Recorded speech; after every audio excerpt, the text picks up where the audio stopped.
Welcome sa aking channel mga kapatid at ito na nga ang update sa ating episode 10 sa action seryeng Black Rider. Huwag pong kalimutan mag-like, comment, and subscribe. At ito na po ang inyong pakatutukan.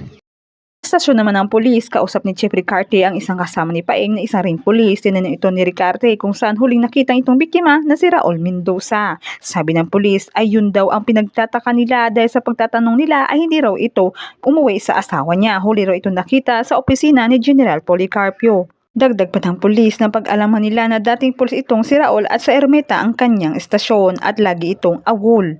At napaisip itong si Chief Ricarte kung sa Ermita nga ito nagtatrabaho, paano raw ito nakakilala ni General Policarpio. Sabi pa ni Ricarte sa isang pulis na itutuloy lang ang pag-iimbestiga at sa kanila muna lamang iyon. Sa pwesto ni Aling Alma ay dali-dali itong kapatid ni Bane para puntahin itong si Aling Alma para hingan ng tulong. Ayon sa bata, wala na raw itong ibang hingan ng tulong. Sa kabilang banda ay naroon sa stasyon ng pulis itong si Angie para ituloy ang kaso sa ginawa ni Bane. At naroon nga si Aling Alma at kapatid ni Bane. Tinuro ito ng kapatid ni Bane si Angie na yun raw ang dinukutan ni Bane.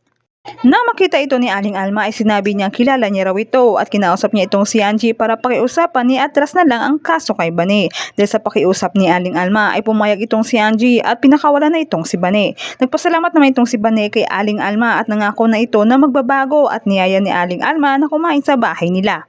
Nang makita ito ni Aling Alma ay sinabi niya kilala niya raw ito at kinausap niya itong si Angie para pakiusapan ni atras na lang ang kaso kay Bane.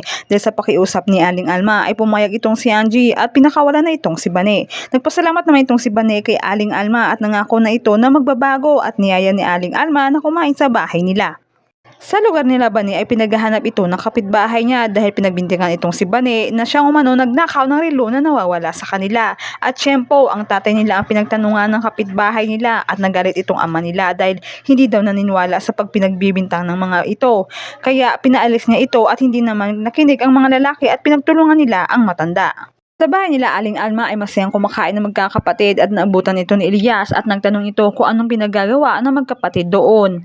Dagdag pa ni Elias kahit anong gawin ng magkapatid ay hindi magtitiwala itong si Elias sa kanila. At maya-maya pa may tumawag sa kapatid ni Bane at doon na nga sinabi na napawa itong tatay nila at agad naman itong pinuntahan nila Bane at sumunod naman itong sila Elias, Miguelito at Oka kasama si Aling Alma. Tinulungan itong si Bane at doon na nagpasalamat ang tatay ni Bane kay Elias at hindi inaasahan nakita ni Elias ang tato sa dibdib ng tatay nila at nagulat ito. Yan lang po mga kapatid at pakakaabangan ng mga sumusunod na pangyayari. Maraming salamat po sa panonood.